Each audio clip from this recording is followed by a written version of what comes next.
Oops.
Hey, YouTubers and friends, how you all doing tonight? Awesome, I hope, because we have a good show coming up tonight. I know it.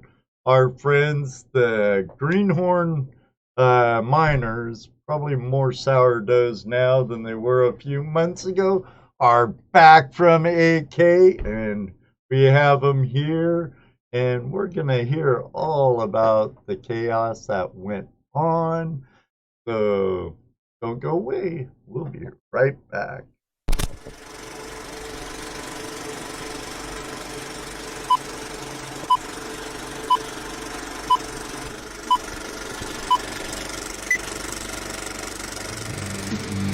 Hello, everybody, and welcome to another episode of Tuesday Night Hangout Live. It's Tuesday night Hangout Live. It's Tuesday night Hangout Live. It's Tuesday night Hangout Live with your hosts and Marvin. Jess and Dano. Tuesday Night Hangout Live is a Flash in Your Pan production.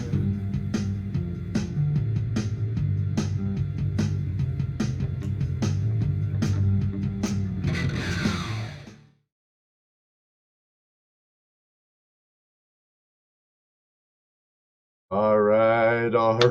Welcome back, everybody. Hey, Dano. Oops, sorry, buddy. What are you doing to me, man? I'm doing to you what I usually do to Jesse. You know, Click, mute, click. click, click. Unmute. Yeah, It's not very nice. No, it's Hey, irritating. we It's have annoying. It's that factor of control he has. He just feels he needs to. He thinks.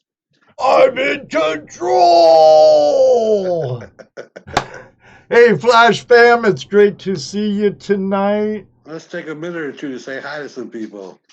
First, I want to Definitely. say almost first American Gold Prospector Brian. How you doing tonight? There's BJ the Crow in the room. Oh, And Teddy his C. better half.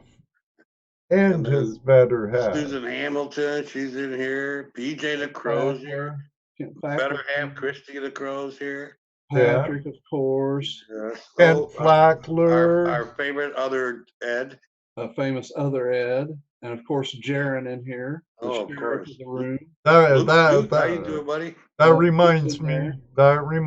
I mailed out all the Patreon appreciation rewards today. You should. Jim, video calling shows here. How you Yeah, doing? I saw them. They should. Kent Blackner. I said hi to him already. Oh. I'm just kidding, Kent. And if Scott's close by, hey Scott. No, you don't take it back. Okay. Still hello. All the Patreons should have their reward gifts within 3 days, I would think. Always priority, because they're priority, right? That's right. Right. Yep. Right. So that was a cool little video that that Plaster Chaser put out yesterday. Yeah. And great explanation as to why you say what you say. Because it happens. It happens a lot. Yeah. More and more all the time, it seems. You know. Well, yeah, it was a good time. You know, he played with his hand dredge. Golden Sands by Red Red Wilcox. Yep. Also in collaboration with Mike Pung, helped him with them. That's right, BJ, LBPA for life. For those who don't know. Hey, Jason Howard's in the chat room. Cool. Hey, Jason, how you doing? I'm hanging in there. Yeah. Oh, look, he's also live right there. Oh, my goodness. Earthquake. Hey, Foul Fish, long time no see, man. Good to see ya. Foul Fish. I don't ever remember seeing him in here before. Oh yeah, he's been around for a long time. Okay. He shows up when he can, I guess. How do you get the name Foul Fish? You forget to clean out the cooler or what? I don't know. I'd be afraid to ask myself. Because I've done that, man. I went camping one time and came back, and somebody decided to unplug my freezer, so all my fish was spoiled, man. Oh, look, I forgot to say hi to Teddy C. Oh yeah, and he had to cancel his trip. Thunderstorms, downpours. Thomas Folks, how's it going, buddy? Snuck in there. Hey, Lucky Ducky Thomas Folks is in the house. It's always good to see Thomas. He's a good guy. And Jason, one day too, we'll meet you on the river. We've met Paul already. Yep. But that was on a creek. Actually, not in a creek. It was in a pavilion. Or actually, it was in the parking lot by the pavilion. In a state forest. You guys need to come to Wyoming and we'll hang out. Yeah, Wyoming's a beautiful state. Yeah, I'm going to take some pictures this week and just to kind of give you a teaser. Don't threaten me with a gold prospecting trip. Don't threaten me. We just might take you up on it. Don't make me go out there. I'll take you up on it. I will. Look, gold. California Motherlode Prospectors. How's it going, Jerry? Jerry, what's up, buddy? Well, I know our world's greatest moderator was in here, PDQ, tonight. Thank you very much, Mr. Lodak. As always, we hey Jerry, how you doing, bro? Jerry Now, just got a taste of silver. He got upgraded. Yeah, I heard. My yeah, goodness. yeah, and passed along his copper. For those who know, you know. Those who don't, You they don't. never know. And we'll leave it at that. And video call and show, Jim, always great to see you in our audience. And every night during the week, actually now starting on Sunday through Thursday, Jim from Video Call and Show has an excellent channel. He's a great guy that we've infected with the gold bug virus. Randy, Scotty, Tony, how's it going? Check him out. We'll be doing a flash rate to his show around 10 o'clock. Yeah, So, he does video shows, and we took him out painting and prospecting a little bit a while back. a couple of times. Yep. He met Paul the same time we met Paul. That's right. We met him the same time we met Luke Duke and Paul. Thomas Folks was there. Yeah, we all hiked back in and had a good day playing in the creek. Yeah, it was a really nice day. A lot of bullshitting went on that day, at least on our end of the creek. Well, that's us. We forever changed how Jim looks at a creek from that day forward. Yeah. That's right. That's right. And I like the very next day, if not that night, he's on Amazon. I need a classifier and Oh, that's not too bad. So tonight we have the Greenhorns with us, huh? Well, two of them. Hey, Two of them, anyways. Two of them. I brought up Andy. He said he got tied up. He's trying to get on right now. Oh, okay, cool. Hi Matt, how you doing? PG Prospector. He was another attendee at the outing. Yep. His dad Bob is the awesome guy that took me up in his plane. I swear, if we would have crashed that day and I died, I would have been happy. How you doing, Matt? Sounds like a good Wednesday. Oh, I love flying, Jason. It's awesome. And I'd love to get a pilot's license one day. If I had the money, I'd do it. he has a nice little bush plane he took us up in. He bought it. It was wrecked. Rebuilt it. Beautiful, beautiful airplane. Handled really good even in the turbulence. We didn't hit a lot of turbulence, but we did. And he even flew with no hands at one time. Where we kind of came down by the river and camped a little, and Yeah. we went back up. He went back up, and he's like, "Look, Ed, no hands." I'm like, "Oh yeah, barrel roll." I got video of all that for you. No, I didn't fly, BJ. I didn't go up. All you need now is a parachute and just jump out, and with Mountain Dew in your hand or something, you're good. That's on my bucket list, is to go skydiving, Jason. One day I'll get there. I haven't yet, but one day I will get there. Yeah, I plan on doing the same. I've never done it. Christy loves flying, and her husband don't fly. And BJ bro, all she had to do is she could ask Bob. He would have. Yeah, he definitely would have taken her up there. He was really cool about it for a guy who asked for a plane ride before they even exchanged names. You know. Yeah, Ed goes up to him. He goes, "Can I get a ride in your plane? My name is Ed." Well, I even told Matt I was gonna do that. Hey, Chris, how you doing? B3 Relic Recovery.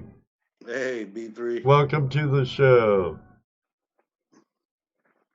So you guys just got back from your Greenhorn trip. When did you guys go up there? I don't remember. It was May 21st is when I left. Yeah. Or May 20th, May 21st. Yeah, my daughter graduated on 20th, and we left on 21st. Paul was already up there. Yeah, he couldn't wait. He couldn't even wait for the show. He took off. He took off the day he was supposed to be on the show. I think I left on the 15th or something like that. Yeah. It was you should have been here with Ed. Hmm. He was going nuts. But that's okay. Yeah, I was somewhere in Canada when that went on. Right. I had to entertain everybody. Yeah, he did. He did a good job. Cat Toy Lady, how are you tonight? I don't know. That's the first time I've seen that name. That's Jeremy's wife from Exploring with the Nug. Ah, okay. Yeah, she's the one that gave me catnip for Lucky. Ah, oh, okay, right. I never tried catnip, but I'm not above it. I wonder if you can roll it like what it would sure do. you can. Yeah. Try it, Jason. Let us know what it does. All right, I probably just like paralysis on one side of my body, and then you'll know. It's like, yeah, it didn't work. Find yourself out in the sandbox digging a hole for certain. The cops here be like, he's at it again. What are you doing that in your concentrates for? Why are you eating dirt? Just like it. Oh, this show took a left turn, didn't it? Cat Toy Lady says she tried it as a kid, did nothing. Oh, okay. That's it. You're safe, Jason. We don't need to experiment with you, brother. All right, later, BJ. See ya, BJ. I know you're not all in here long. Thanks for stopping by. Down east detecting and prospecting. How's it going, Bob? Hey. Bob. As Dana would say, welcome, Square. Well, how do you say it? Square nail. Yeah, SpongeBob SquareNail. Oh, Cat Cool. Lady. That's why you changed your name to Cat Toy Lady. Ah. My poor cats are deprived. I don't think they have one toy, but they mess with a lot of my stuff on my desk, and it ticks me off. I've been finding Lucky on my keyboard like 3 days in a row. Square nails matter, Bob says. Hey, I see a shirt in that. Oh yeah, easy. Hey, Shaw's prospecting. Hey, Ron, how you doing? So, Paul, tell us about your overall experience. What do you think? When you first started, when we first talked, the very first time, you all were greenhorns, and Yeah, let's I'm sure you've got some experience now. Yeah, we're veterans now. We're good. Yeah. Well, I can tell you, I know how to run a dredge. That's Yeah, for I sure. That's I'll say one thing, man. For all the Gold Rush guys, man, they leave a lot of stuff out. Everything was hard, man. Like just putting my socks on, I broke out a sweat. You know what I mean? It was like everything was challenging. It was crazy. Everything, even putting gas in the four-wheeler is hard. I mean, well, after a while, just being out there has got to wear you out. Just being out there all that time. How long were you out there? 6 weeks. 6 weeks. I was out 6 weeks. Yeah, we were like 4 weeks. So after a while, man, just getting up, climbing out of a tent, back to work. Well, when you get up in the morning and you make your coffee and put your wetsuit on, then get on your four-wheeler, go to your dredge, fire it up, and get in the water. That's what every morning was like. Well, we could talk about the first claim up at Talk. How do you pronounce it? Toke. Nope. Come here. Yeah. Here, kitty. Come here, cat. Judy opened up our house to another cat. Oh, joy. Oh yeah. I'm a dog lover. Oh yeah, me too. But You say cat. I'm surrounded by frickin' pussy. I swear. Here, kitty, kitty. Beating them off with a stick. Quack, quack, quack. You know, condoms. I'm just kidding, cat. I'm just kidding. I was just gonna say, Ed, you have a cat lady here. It's a really pretty tiger. Kind of looks like Princess. Our So, lady. anyways, back to the gold story. Yes. Well, I'll just kind of say like, okay, so like Paul he got up there and he had a really good cleanup, man. He sent us a picture and literally I started drooling on the phone. He's like, you guys got to get up here like right now. And I'm just biting the time we got up there and well, I guess he had one good lucky day and then the rest it was just nothing but a struggle, you know. And just from where we were parked our trailer, it was about 7 miles of the roughest terrain I've ever been in my life. I mean, it would take on average about an hour just to get out to the dredge. So I remember that you guys had some kind of lease agreement or something going on with somebody up there. Well, that comes a little later. Oh, okay. That lease agreement, yeah, we really got to talk on that one. The toke, we didn't have a lease there. Uh-huh. That was weekly. We were able to mine that for a week. So my first week, I cut a trail in, set up a miner's camp, and I had another guy with me that was up there as well. And that was some hard work. And then we got in the water, and the water was roughly 38 degrees. It warmed up one day around 42. Thanks. And my heater did not work whatsoever. That on-demand water heater didn't work. Not enough hot water, it just didn't work at all. No, it just, as soon as it would heat up and I'd go to put it into my suit, it would just shut off. The burner would shut off and it would just pump cold water in. So it was easier to just jump in. We discovered what the problem was though. Yeah, it was either sucking dirt from the pump itself or the hoses were kinking. I think it was the sediment that was actually tripping the shower because, I ended up firing up my water on demand system one day with one filter on it and it ran just great. But by that time, the water was really, it was very tolerable at that point. So. Okay. So that Andy says he can't get the app to work on his phone. No. Huh. Well, it's. So, but anyway, so I was diving in 38 to 40 degree weather or water, and I'd make it about 20 minutes, and I literally was getting hypothermia, man. It was so cold. Yeah. From about my knees down, I could not feel anything. And I believe when I would go it. to walk out of the water, I couldn't tell that my feet were actually on rock. Huh.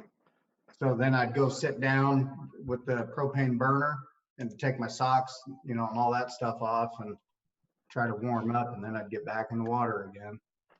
Oh, and having to go through that every day, it will wear you out too. So anybody that says you don't need a heater when you go to Alaska, they're full of shit. Well, I'll tell you this, Paul. I wish we had a heater on I wish I had a heater on my dredge when I used to dredge in Washington. On my claims, the water never got above 41. So then you know exactly what I was dealing with.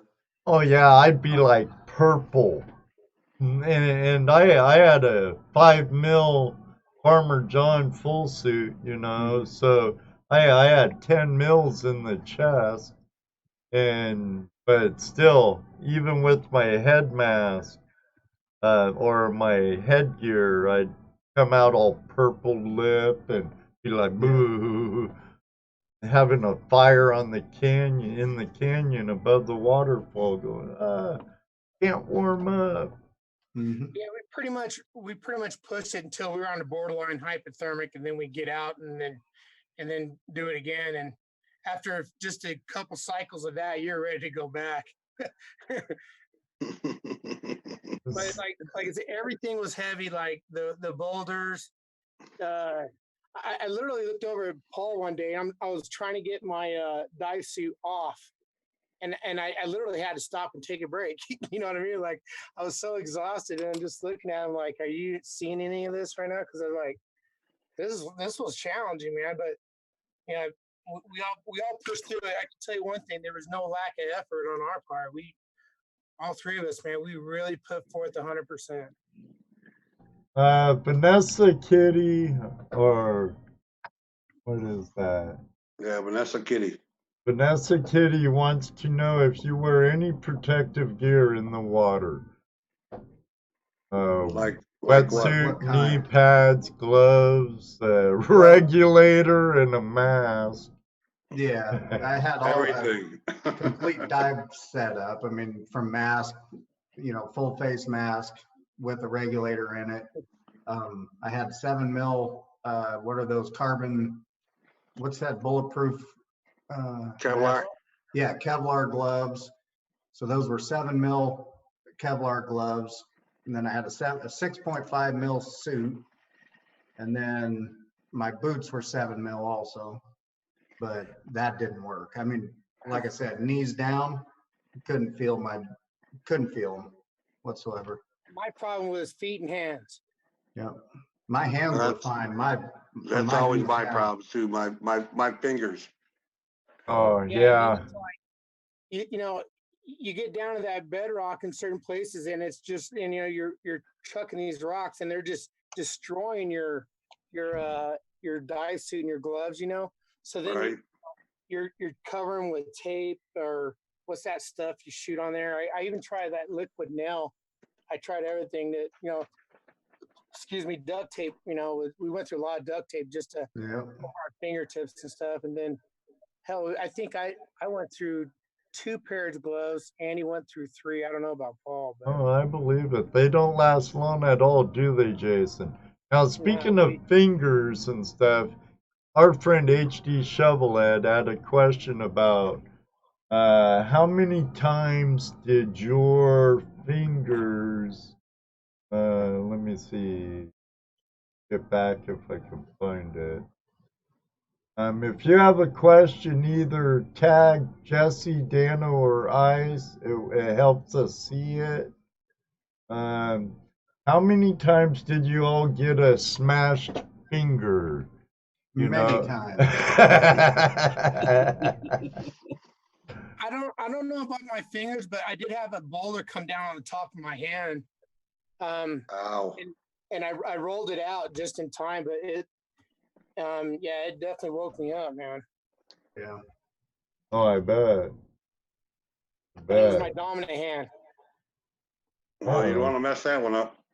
No. It's like you kind of take it for granted until you break your feet like that, Yeah. Right.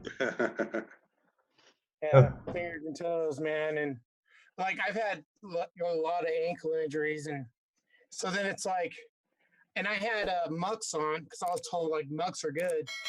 But what I should have done is have me some diving booties on, and then put those mucks on, and that's kind of where I screwed up. So, it's not like you have to kind of just fix it on the fly, like a bush fix. So I literally wore my wool socks on, and then I put my mucks on, so just have that additional layer kind of made it better. That's I'm sure you found a lot of things that you probably wish you would have had, and took stuff that you had no use for. And Well, I imagine it's kind of hard to plan for a trip like that, not really knowing what to expect. I gotta say, I was pretty prepared. Andy and Carr wasn't. I was pretty prepared. I don't think I really needed anything other than food. But Was food a problem? well, I mean, I just missed a good old Texas Roadhouse steak or you know, just going to McDonald's, man. We were craving just a dollar burger. We all discovered our new passion and towards peanut butter and jelly Yeah. because they're like easy to make, you know. And it's, I mean, I have like MREs and all this other stuff, but you know, I think we combined, we probably went through about $20 worth of PB and J. I lived on peanut butter and jelly for a year. Yeah, I don't want to see another peanut butter and jelly again. Oh, I still That's love for them. sure. I still love them. David Villa wanted to know what kind of cleanup equipment you used. Well, the main one that we used was the Gold Cube with a trommel. We got the trommel from Jeffrey, and the Gold Cube was mine, so we use that a lot. Okay, there was another question just above that. Luke Duke wants to know how much you found, and are you going back? Probably go back, but we're not disclosing how much we found. The only thing that we can say is that we did have good cleanups. Our biggest cleanup was 7.5 grams. And we were up there for a month, so 6 weeks, whatever. So was the trip worth it then? If you, I don't mean not just monetarily, but The experience, the whole thing, the whole kit caboodle. Jason? It's easy for me, you know what I mean? Because I didn't actually go up there with the mentality of that I was going to make it rich. You know what I mean? And that's what everybody was telling me. That I went up with that idea. So Very good. Experience, and you know, and boy, did I get one. You know what I mean? Like I mean, from everything from the day that I left, the long ass drive up there and the long ass drive back. The scenery along the way was amazing. By the way, F Canada, there's signs. You know what I mean? Like I see one sign that looked like a hat. I'm like, what the hell does that mean? You know what I mean? Like, well, anyway, the experience it was like I was kind of telling you guys a little bit earlier about. Oh, hey, wait! Not the people in general, just some of Ken. You're okay, J3B. You're in Ontario. They're talking more like Alberta and BC. We're talking more like Border Patrol people and people like that. We're not talking about residents. Well, I had an issue with Border Patrol over across from, where was it? It was going into Ontario to go skiing. And you mean their government sucks like ours? All government sucks. But like, you know, a lot of things that we did as much research as we could, just to kind of, you know, get to the border. So we knew we could get across and this and that. And right. On the U.S. side, going into Alaska and then coming back into like Montana, U.S. was just like, oh, you're good. You know what I mean? Like no problems. But in Canada, they're like, Andy had to get special permission that had an expiration date. He had to be out of the country by like the 25th of August or something like that. And then on the way back, they started giving him hassle again. He's like, I got this paper says I'm free to come and go. And the guy was like, it's really up to us. We could decide whatever we want to do. He's like, but it's in writing right here, you know? Right. And so, and he was getting really irritated. And I'm like, I'm trying to like, you know, work with these guys, but at the same time, like, he's like, well, I could always make you turn around and you could fly out of Fairbanks. I'm like, we don't want to do that, you know, because money was tight. Now, Vanessa has a couple of questions again, guys. Where were you up there in a general area? And did you enjoy yourself? Well, the first spot was Toke. It was south of Toke, about 62 miles, 63 miles south of Toke. And then that place, no, can't say that we enjoyed ourselves. We had so much work up there. It was unbelievable. Like Jason was saying, our four-wheeler ride, and a lot of people would be like, oh yeah, it's a four-wheeler ride. No, our four-wheeler ride, our quickest time down the mountain took us 45 minutes. And that was Jason and I timing it to see how fast we could get down that mountain, and went balls out.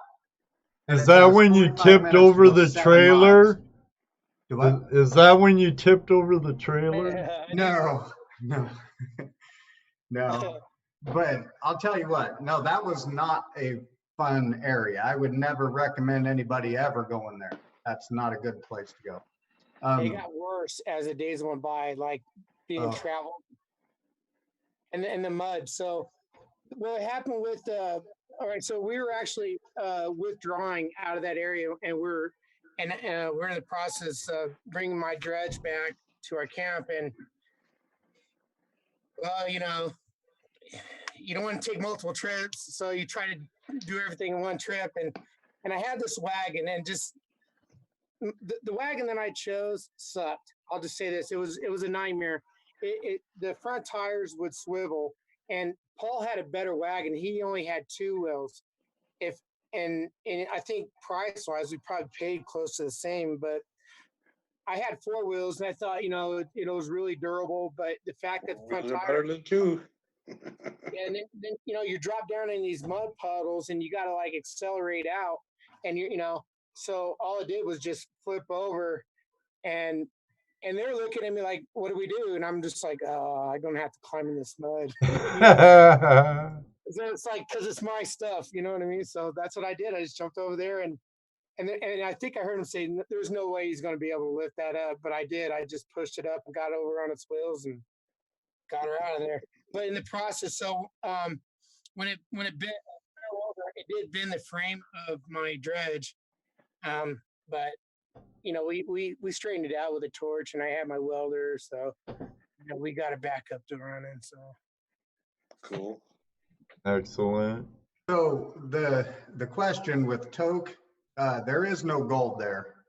Well, it's south of Toke. It's not a town or anything, but 63 miles south of Toke, don't ever go there. There's no gold. The most that we got out of there was about a half a gram. I was there 2 weeks. Thanks. And I put in trail. You don't even know the amount of work. Oh, I could imagine. I put in trails up at claims before, but but nothing like what you're describing though, Paul. That was absolutely miserable, and no possible way would you ever catch me going back there. No, won't do it. Now my favorite video binge watcher, Susan Hamilton, as the question, what about wildlife? Any squatch or bears or I seen countless bears. I didn't see any grizzlies, but I seen a lot of black bear, moose, elk, deer. I've seen eagles, a lynx, fox, coyote. I've seen two wolves. And we were sitting there naming them one day. It was like, oh my God, like, and little quick story, like when we were in Central, I'm sitting there, there was two moose. It was her and her calf just chilling out in the middle of the road. And, I see moose here in Wyoming, but not, not as approachable as these were. I mean, I was like 15, 20 feet from them. And I'm just, I broke out my phone, and then this lady just kind of passes me, and she gives me this look like, what are you doing? And I'm like, I almost hit two moose. You know what I mean? Like, what's your problem, lady? You know what I mean? I guess when you live there and you see them every day, it's not kind of like Green River. You see the deer every day, Right. Now I saw 2 grizzly bears. I had a moose that literally come up and was sniffing and pushing on my door of the camper. And that's the one where I opened it up and he jumped and was standing about, I'd say 20 paces away. Got some pictures of him. But I saw a couple grizzly bear, 2 of them, and then a lot of black bear. Saw caribou. We saw some lynx. Those lynx were pretty cool. Did you Huge get porcupines. Did you get pictures of all of it, all of them, or just a few? Pretty much. Yeah, I- we got pictures of pretty much everything. And if they go to your Greenhorn Miners site on Facebook, they could see a lot of it, right? Yeah, they could. We haven't really got around to posting a whole lot. When we left Toke, we had service in Toke as long as we were at the cabin, at the lodge or whatever you want to call it. Right. When we left Toke and went up to Central, that's where shit got real. I'm not even joking you. We were 125 miles from any kind of store. Our little country store that was there, it was a bar, restaurant, shower, laundry, all of it in one little tiny building. His wife ran the post office. I mean, Yep. they're the hub. They even ran the power plant that powered the 60 residents in that town. Wow. So that guy actually has it made. He's doing pretty good. Now, Good people. So he monitored the Wi-Fi for us. And as soon as our phone hit that Wi-Fi, your phone updates, like Facebook or whatever, it'll update what everybody's posted. And then the Wi-Fi is gone for 1 hour. So you have to sit down and drink a beer. And an hour later, we're sitting there watching the clock. And we're like, okay, it's getting ready to hit. The Wi-Fi redoes. And then you might get one post out of it, and then it shuts off again. For another hour? Yep. Wow. So we he really gets didn't you to have sit in the bar for a while and have a few Yeah. beers for a couple hours. Huh? That's what his idea was. You want Wi-Fi, you're going to drink beer. Some gas. Yeah, gee whiz. Hmm. Now, Luke Duke asked, any warning shots fired at any of the more dangerous critters? No, the only warning shots that were going to be fired was at the claim owner. Oh, Yeah, I said that. Yeah, It's just a warning shot. You know what I mean? just But, a warning shot. yeah. So, So after you left there, where'd you go? Well, we went to Central, and our first day there, we meet up with Ron Simkus, and he's the claim owner. And then his partner that he got $5,000 from this guy in Michigan. His name's Pete, real cool guy. And Pete bought in to be a 60-40 partner. What do you got? Oh, Gold. so Just gold. So just remember this when we're talking about this. Pete buys in, Ron suckers him in to giving him $5,000 to this guy in Michigan. The guy in Michigan, Pete, drives all the way down to Phoenix to where Ron lives, and then pulls one of Ron's trailers up to Central with him. Didn't get paid for it or nothing. So we get there, and we get there a day after Pete and Ron get there. And we're going to meet up and we're going to go look at the claim and figure out where we're going to put our dredges and stuff. Jason and Andy and I, we pull up, we meet Pete, we meet Ron. Ron goes back in his camper. Pete comes immediately and says, hey man, we got issues. And I was like, what's that?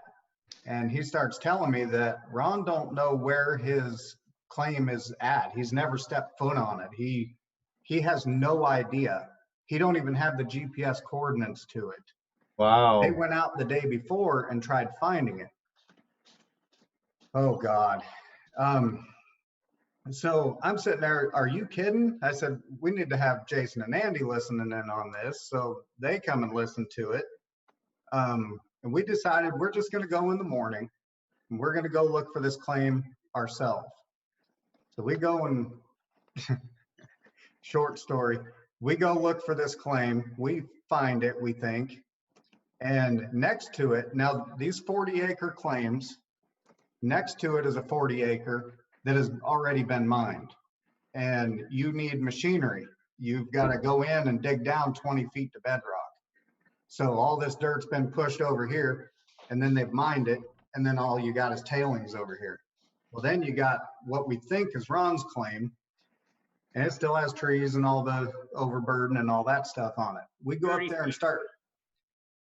and start panning, and I know my panning skills.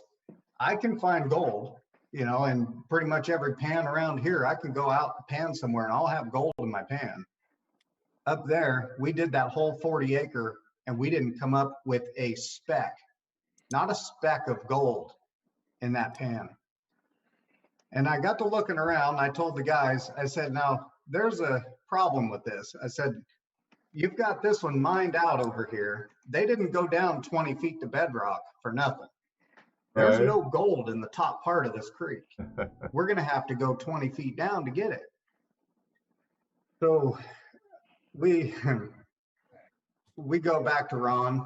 I have a little chit chat with Ron, and Ron says, oh, well, why don't you go over to the Petersville claim? And I said, dude, we just drove 6 hours up here. And you want us to drive another 8 hours over to Petersville to another one of your claims that no, we're not doing that. And he says, well, there's gold on that one. Go up there and work it. And I said, you got a 6-inch dredge, right? And he says, yeah. And I said, I'll tell you what, there's no gold on that claim. If you go up there with your 6-inch dredge for one day and you find me 1 gram of gold, I'll pay you $500. And he says, well, why would I do that? Well, it's your claim. You claim to have gold on it. Do you want $500 for 1 gram of gold? And he's like, oh, blah, blah, blah. I said, dude. So in reality, he was selling bogus claims or totally worked claim. And what a He's selling claims that he has never even put the stakes on the corners. He's never stepped foot. He claimed that claim in March, and by law, you have to step foot on that claim. Oh, they're not legal claims then. Exactly. So, and he's even selling them too? Do what? He's selling these too? Oh, yeah. Yeah, he sells them and leases them. Remember, prospectors out there, just don't trust any Yahoo out there when it comes to mining claims. Don't even consider getting a claim unless you get your feet on the dirt. And you've done your own research. And you've done your research, you've done your prospecting. Well, when it comes to research, I mean, we thought we did as much as we could where we're at. I mean, we got on Google Maps and we're looking at Earth and we're like, hey, we even called him out on one claim. We never even went down to the Petersville claim that we paid for.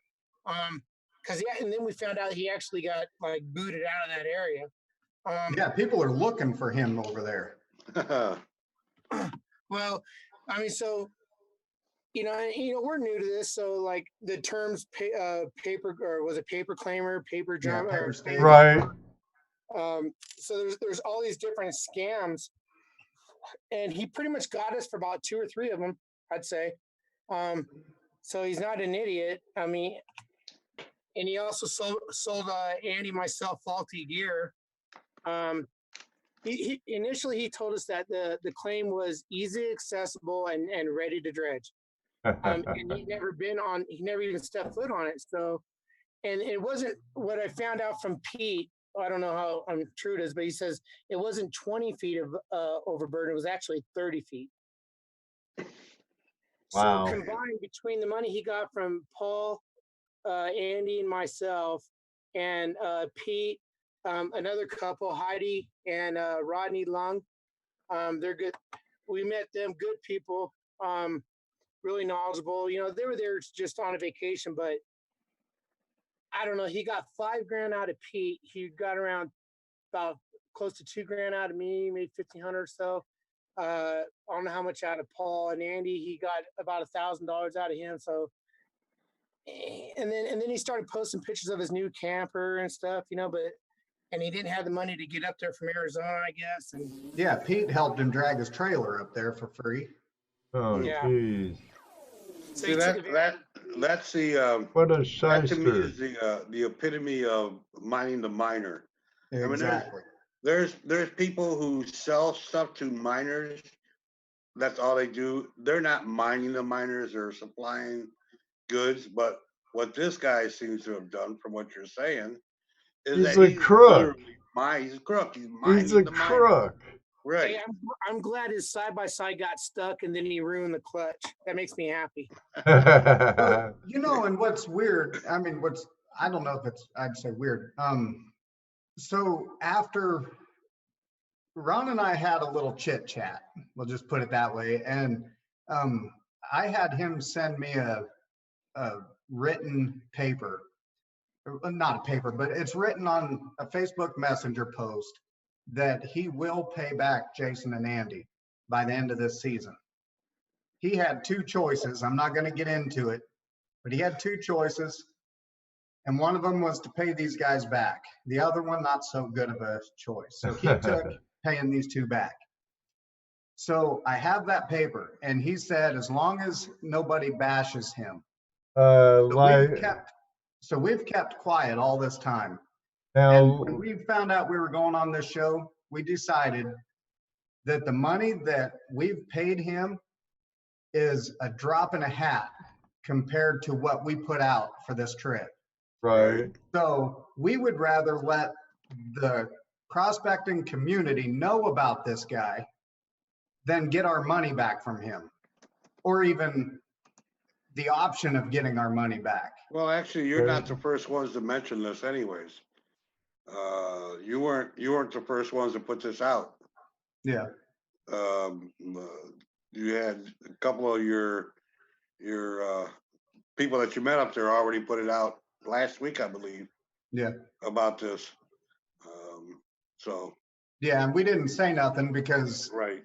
He had that, or me and him had that agreement to get Jason and Andy paid back. I told him, I said, I don't care about you paying me back, but I wanted Jason and Andy paid back. Sounds like chances are it wasn't going to happen anyways. Yeah, exactly. You know, so we decided we're going to just let everybody know what he's about, what's going on. He's not a good guy. It sounds like Inkman had the right idea. He needs to be tarred and feathered. Yeah. Well, you know, I got to thinking while I was dredging, I mean, just kind of saying we were making a hole. I mean, yep. I made a 14 by 16 by about 6 foot deep hole. Easy to I fill know it. his big ass would have fit in it. And fill it right back in. Yep. No, but and another thing that I learned is that, okay, so, you know, with all this information, we were kind of overwhelmed, like, what do we do now? You know, I mean, our money was invested in this one spot. So we were at that little bar there, and I was talking to Scott. He's the owner, mayor, sheriff. I mean, the jack of all trades. Great family. It's a family-run business there, and I was talking to this gentleman, and I bought him a beer. You know, I started kind of bullshitting with the locals, and he's like, "Well, that sucks, man." He goes, "Well, I'll tell you what. Why don't you just mine my claim, you know?" And so I was like, "Really? All right." So, I mean, he did get us on gold, but I mean, we really, really had to work for it, you know. And he says typically, most claim owners, you know, if they let you mine their claim, they'll say, you know, give me 10%, or they'll say something like, once you get, like, if you get 10, 20 ounces or whatever, and then cut me in on 10%. Right. I mean, that's the way to do it, not accept money in advance and then not even step foot on the claim. You know what I mean? So Right. Yeah, because it seems like most of the honest claim owners, if they're gonna let you go on there, they don't charge you. I mean, they don't charge you here, give me 5,000, come dredge here for a week or 2 weeks or a month or 2 months.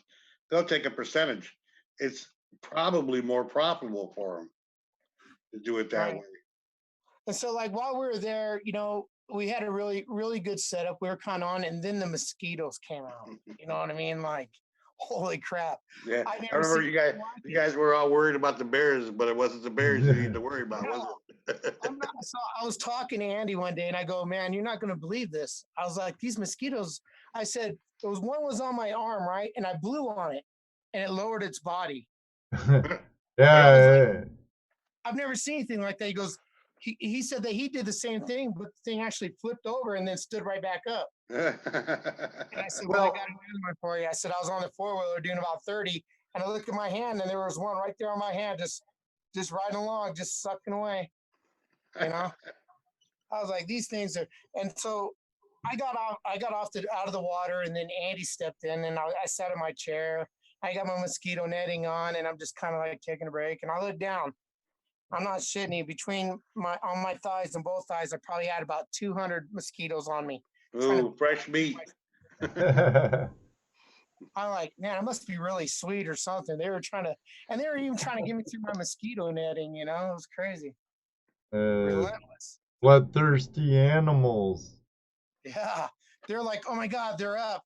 Come on, guys, they're ready to start working. Let's get at it. It was amazing. I'll never complain about mosquitoes again. So, besides the bad business deals, what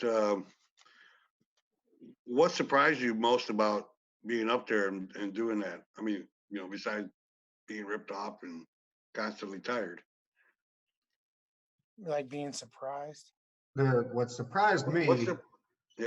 What surprised me the most is actually how desolate it was. You never expect. I mean, you think that you're just going to go live out in the woods. No. You know that I watch that show Alone. I don't know if you guys have seen that. Yes. Dude, I could win $500,000 so easy. After what we just did, no. That show is nothing. So you talk about 125 miles back in the bush, and I mean I can't even describe it, man. You don't get to get any supplies. If your spark plug goes out, you better hope the old man down at that store has one, which Andy did need one, and it was what, $4.50 or $5, something like that for a spark plug, but he ended up having one. But yeah, you're not gonna just run down and get something. I paid $8 for a bottle of baby powder because I was chafing. Yeah. Wow. So that's something you can add onto your list for next time. Oh yeah. Like a case of baby powder. Up there, I'm flying. I'm not driving. Nope. Well, Bob here says no 7-Eleven on the corner. Shit. Not even close. I got a picture Dollar General of our drinking hole. What was that? That place that we went to, you had to be, if you wanted showers, you pay for showers there. Right. And it was a bar, restaurant, this and that. And his wife, man, she could cook a mean burger, by the way. But it was expensive. So if there's one thing that kind of surprised me, it was the amount of fuel that we went through.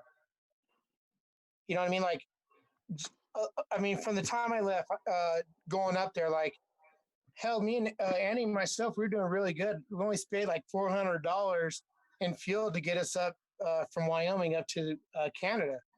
And then I had the external tank, and we had 3 5-gallon tanks, and my external was like 55 gallons, I think.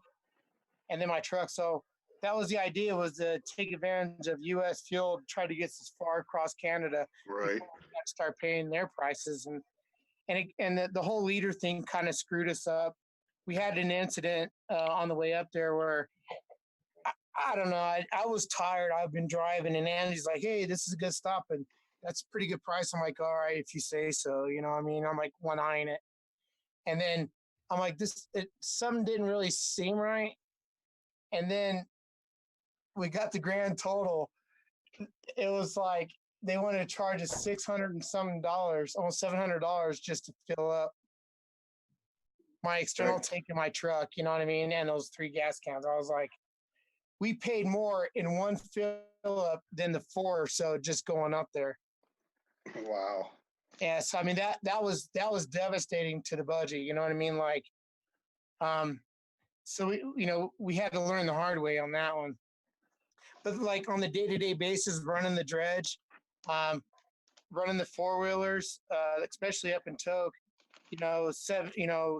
an hour drive every day for 3 4-wheelers, and then you got generators, the dredge itself. I mean, you burn up some fuel. What were you guys up in elevation? How high up were you? Do you know? I think it was 3,000 something feet. Oh, okay. Yeah. It's not that high, but for there it is. Yeah. That's the thing that caught me off guard, was just I underestimated the amount of fuel that I would go through. Yeah. I was thinking it was high up for someone like you, Paul, from Indiana. Yeah. Well, I've been in Washington and Colorado for most of my life. Oh, Indiana, okay. 3 years. So Yeah. I'm kind of used to mountains and. Where at living in out like that. Washington? Spokane, north of Spokane. Oh yeah, Sullivan Creek area, Tuttle Falls, or Yeah, Kettle Falls. Kettle Falls. South of that is Chewelah. It's an Indian town. That's where I used to live. Oh, I was on the wet side. Yeah. Cedro Woolley, a little logging town. A burger and a beer, I think, generally ran us about. It wasn't really too much. It was about $8 or $9. No, the burger plate was 12 something. Oh. If you got burger and fries is 12.95 or whatever it was. Minus the beer, so you're probably looking about $15 for a burger and a beer. I'm in the wrong business. Yeah. So anytime we went down there to that little store to get gas, you take a 5-gallon gas can and you hand him a $20 bill. You get to fill up your 5-gallon gas can. So it's $5 a gallon. So what I found, okay, somebody asked a question about how much fuel like we were using and stuff. When we were running the dredge, we generally ran about 2 tanks a day, which is how many gallons is our dredge? About 4 or 5 gallons. What? How many gallons are in our dredge? Was it like? Oh, I think it's like a gallon and a half, maybe. Oh, we filled up twice in one day, so I think it was like 1 gas can. It ended up being about 5 gallons is what we spent a day per dredge, but which is little as compared to the 1-hour trip on a 4-wheeler, times 3 4-wheelers, and then the generator, because a lot of times, so we had solar panels, and and so the idea was to charge the batteries during the day, whatever. But like in the beginning, there was so much cloud coverage. The solar panels weren't really doing a good job charging the batteries. So, we found ourselves running the generator to keep our fridges, cold and everything else. Right. So is this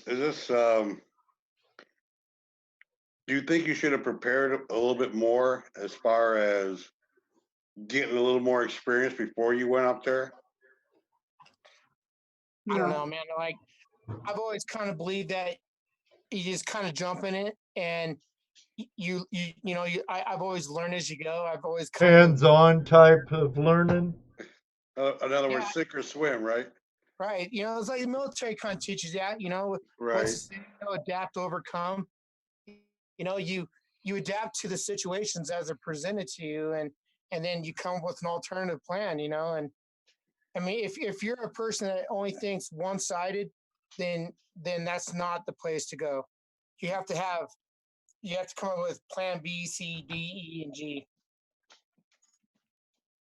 I Yeah. think that the experience and all that really didn't play a factor in it.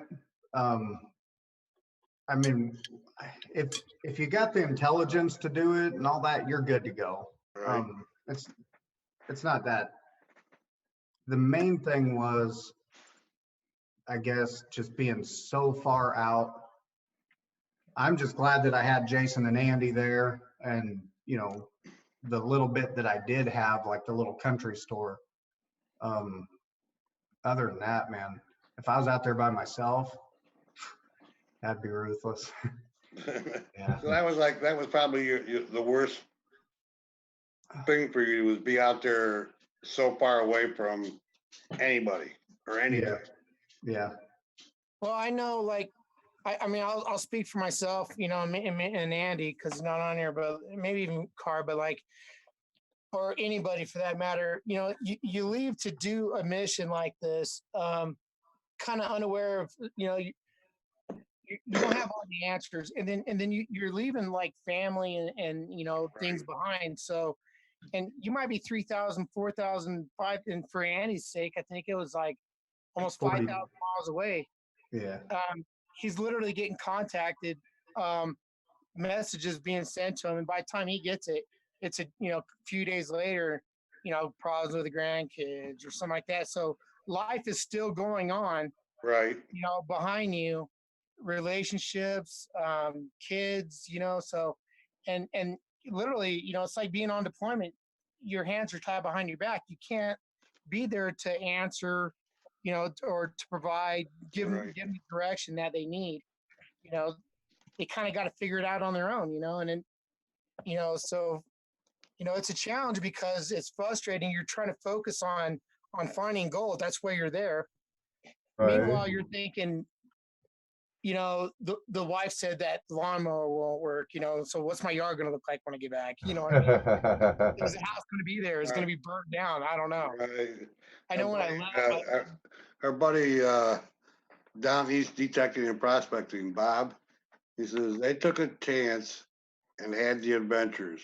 That's More right. than most of us will ever do. Kudos to them for doing it. That's right. I mean, you guys did something that a lot of us wouldn't do or can't do, even if we wanted to. So yeah, kudos to you guys for at least getting out there, fulfilling your dream. For anybody, but Okay. I mean, I think now if I were to done anything differently, I probably would have started like locally. I mean, because at least Paul, he'd been panning, and I think he even ran a dredge in Indiana. I never even touched a dredge. I Right. got up and I'm like, oh, cool, that's my dredge. What kind of problems do I have? You know What what do I I mean? do with it? So let's try to fix it. You know what I mean? So, that's so we had struggles with that, and I had the T80 compressor and trying to tie that in, and then when we went to Fairbanks, I'm trying to get pulleys because meanwhile, for the first bit of it, I can only go so far, and then I'm literally like 1 ear in the water because I don't have any. I have my dive mask, but I couldn't go down. And then when I finally got air provided to me, and we're getting down in there pretty deep, I never really realized. I mean, I'm a big guy, right? But when you got a 7 millimeter suit on, you're buoyant as all hell. So Right. my legs are just literally dangling like that, and I'm holding on. I actually had a bucket. I had a lead belt on, and I had my left arm scooped in through a bucket just filled with rocks, just to try to keep me down to the bottom. The whole time it's wanting to push me up. How much weight did you have on you? Any? 55 pounds. And it wasn't enough, huh? No. No. Next time, a lot more. I one time I was like, I didn't realize. I thought they said they stood on me, like Andy might have stood on me or something, but maybe on my back. I'm not sure. And Carr has some underwater footage with his GoPro. I still have yet to see, by the way. My trailer is literally still parked and exactly the way it was when I dropped it when I got here. What, I you have been not back? done anything with it. How long you been back now? A couple weeks. Yeah, that's what I thought. He's I back. do not care about that trailer whatsoever. I don't even want to see it. I got my whole thing cleaned out. I got everything organized because that's like, that bothers me. Like I have to be, it's like coming out of the field. I have a place for everything. So I was really quick. First thing on my plate was shower. You know what I mean? Once I got back home, it was just shower and be with my dogs and then actually get some real food. Do you know how nice it is to have a shower and an actual toilet to sit on? Just a toilet. You guys have it made, man. Even if it was only 6 weeks, huh? Yeah, that was just 6 weeks. But yeah, so I had a bucket, and then there's the biodisposable bags, but like I was telling you, everything was hard, everything was challenging, and so you're like, man, I gotta go, and the mosquitoes are literally waiting for you. You know what I mean? They're like, any minute now, he's gonna come out. You know what I mean? Lunch. You learn to go to the bathroom. You drop trout like that.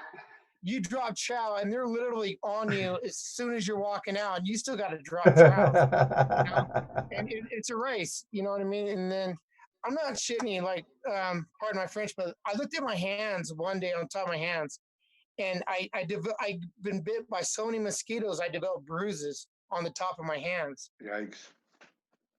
Like, they sucked all the life out of me, man. And that's even with the, we got that off spray, and I think we'd buy them about 6 at a time. And we took a bath in off, and they still just ate us alive. They're horrible. Dang. But it was a trip of a lifetime. And the thing where people say that you guys did something that we couldn't do, well, I couldn't do it either. I just made it happen. Right. Yeah. So, yeah. You had. I had a full-time job. I've got a life going on and everything else, and I literally made it happen. And anybody that wants to do that, they can do it too. We met one guy up there. His name was Harry, right? The guy retired from the railroad department. I got some really cool stories about this guy. There's some unique people up there, but I guess he was offered, like, how much was it? Like, sheesh, I don't know, something millions. Like about $3 million for his claims and his equipment, which he hasn't ran in like years because, well, obviously drinking Coors Light was more important. You know what I mean? Like, and this guy literally double fists the Coors Light. And wow. Jason has a picture of it. Literally, he's drinking 2 at the same time. I rolled up to That's our buddy Dick. I rolled up to his camp because me and Nanny went up there to ask him if we can maybe do a little bit of panning on his claim, and he's like, I don't care, whatever, and I look over and I go, hey, Harry, you ran over your chair. So he had like a lounge chair, and he rolled it right up to his camper, and he ran over his chair because he didn't want to carry his beer too far. I was like, I like this guy. Yeah. This I is bet you guys got it. They just bring him a rack of beer and work his claims. Well, it's like, I don't, it's, how far was it from Central to Fairbanks, Paul? 125 miles, 123 to be precise.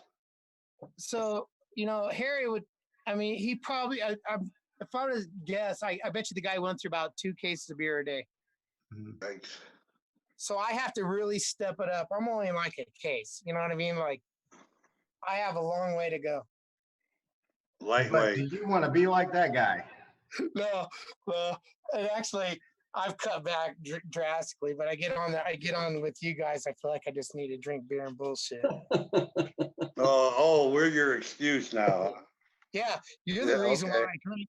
We're the No. innate- It's all his fault. we're the Hey, innate. it's always Ed's fault. You know. So I would like to say that there's no greater feeling than to run your dredge for an hour and you pull that black mat back and you look in your top box and you see all of your V matting just lined with gold. Yeah, but that is cool to see. I never have seen that much gold in my life. And when I pulled that back after running in 1 hour, dude, you don't even know. I'll bet you half of that whole 125-mile area heard me. It was just, I wouldn't even know. Hey, while you're bullshitting, I swept out the back of my truck because I had a bunch of pay dirt in the back of my truck, and it's literally sitting in my flower planter, and I need to kind of go through it. And it's sitting out there. I know there's gold in it. Like I need to put it through a pan. You know? Well, you remember you spilled that one cleanup we did. Oh, thanks for reminding me. Spill the cleanup. Yeah, Oh, we left him in charge with beer. he would have been do a kicked off the cleanup. island, dude. Well, me and Jason went, or me and Andy went and pulled dredges to move to another spot. So we leave him in charge of 2 dredge cleanups. Oh. We come back and we're like, hey, what'd we get?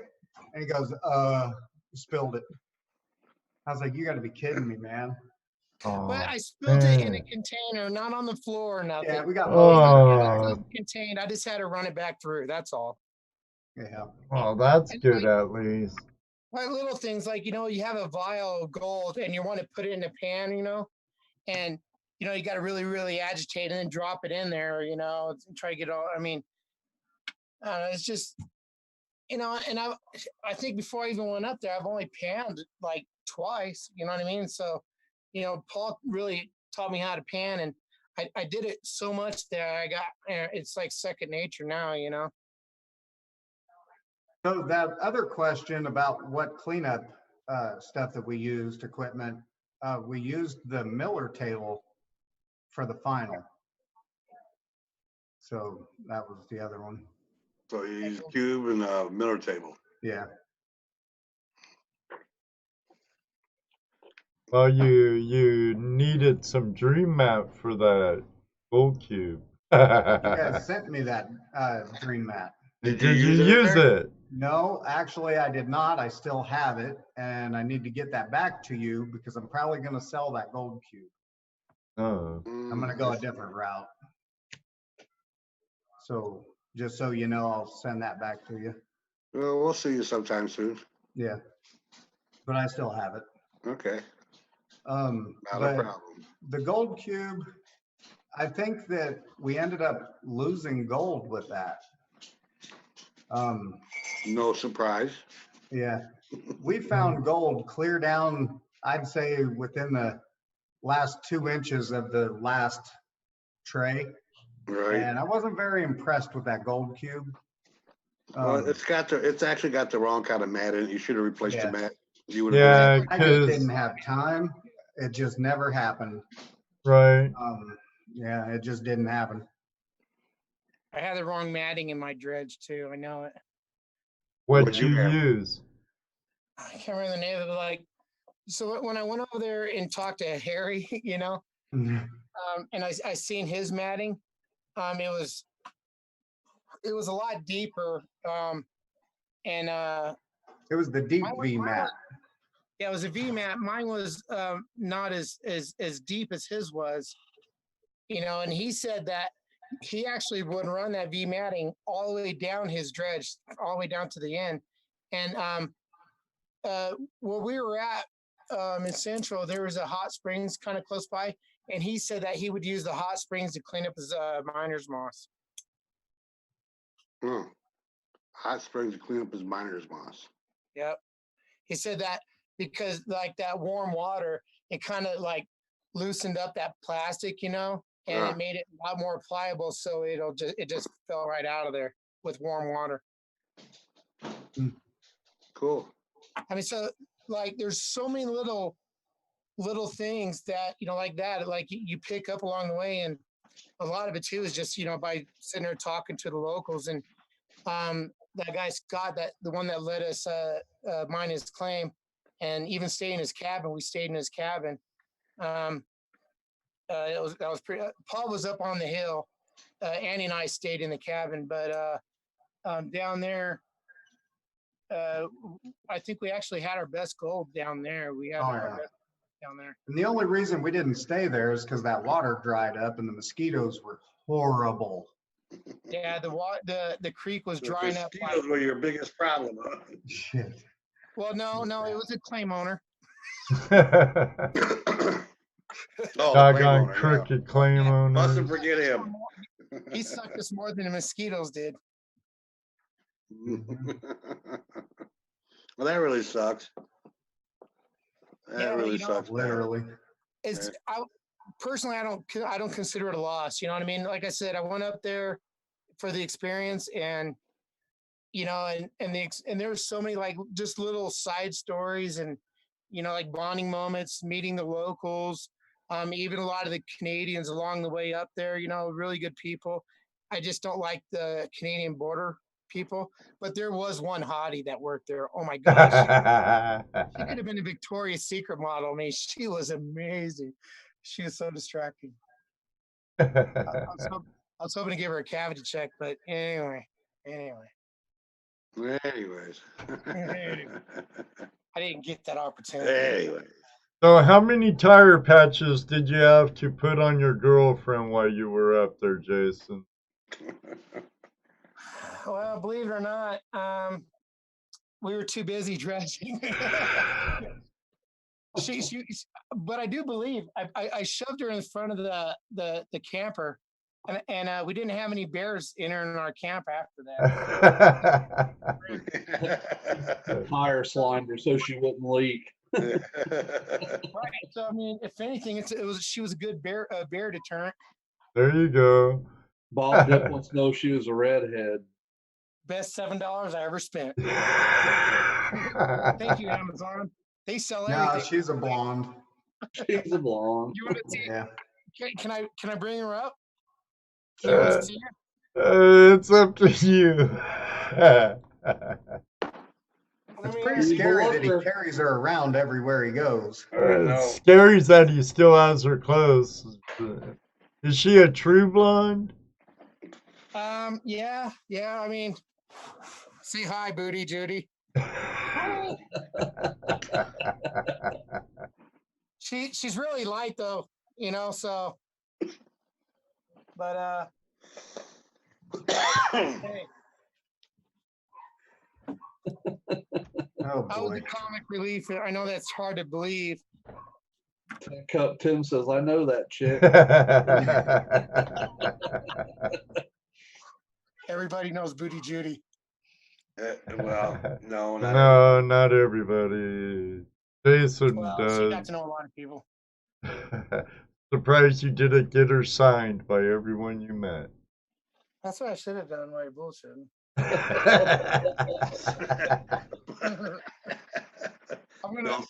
Bill says, sure, I come in and just as the blow I thought about making a thong out of some duct tape for her, make it PG rated. Dresser. Well, she never talks back, so that's good. That's always good. Doesn't dig in your wallet or talks back. I hope all the ladies have love. Well, I don't know. You said right off the bat, she cost him $7. Oh, okay. Well, $7. Talk about a cheap date, huh? She doesn't hit me up with the 1st and the 15th.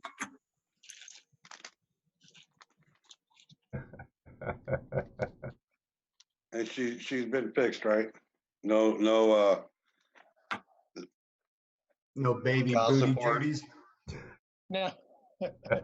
She's expecting she's gonna give birth to an inner tube. You could use that on your 2-inch.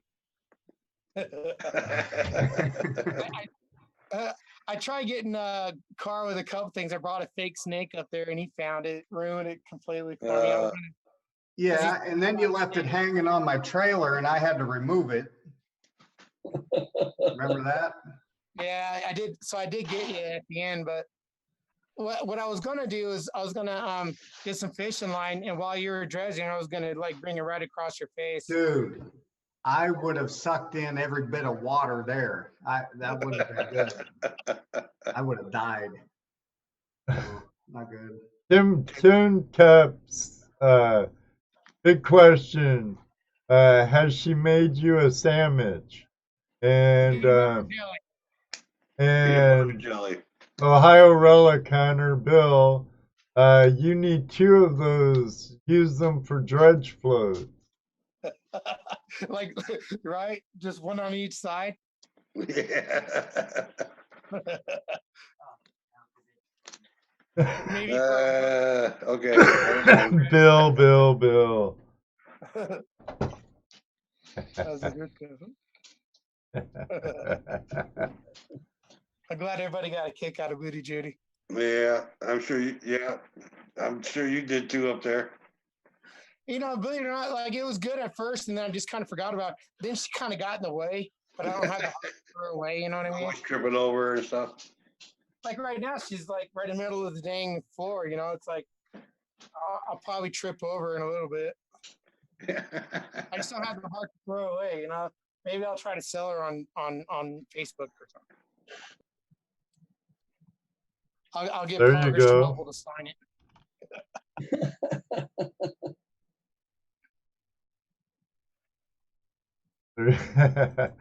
Or strap her to a dredge pole. That would be cool.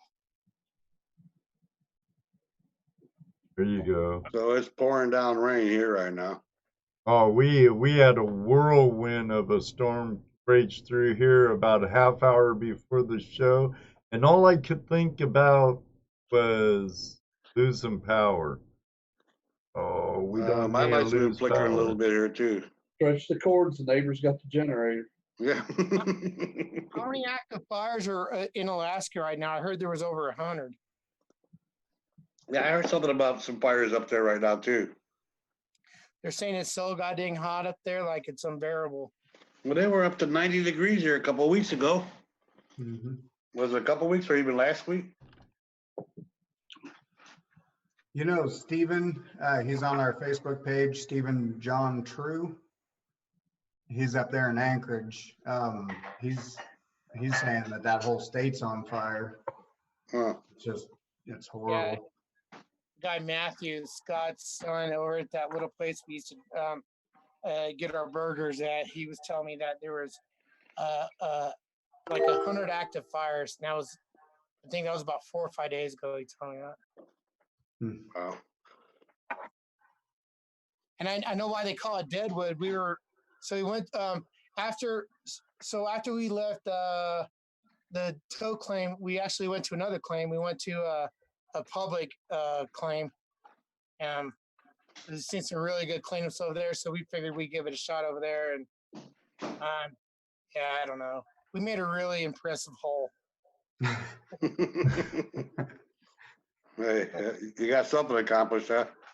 Yeah, it was a really good hole. Got our diving experience in on that one. Yeah.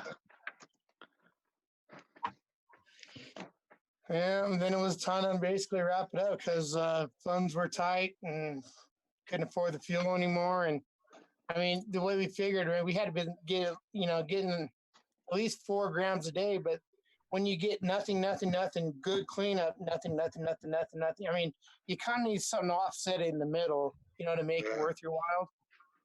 So, you bounce, you jump around, you test pan. I honestly think we did the process. We did everything right. I mean, if there was one mistake we made, it was getting involved with Ron Simkus. Yep. Well, you've learned some valuable lessons. So maybe we'll change our name from Greenhorn Miners to Greyhorn Miners. Hey, let me say hi to Wayne Nugget Brain Peterson just came in the room. He says, if you were on the Deadwood claim, did you see the potato picker that they use as a huge processing machine? Huh. What that's about? Now, the only thing that we saw was the bucket line.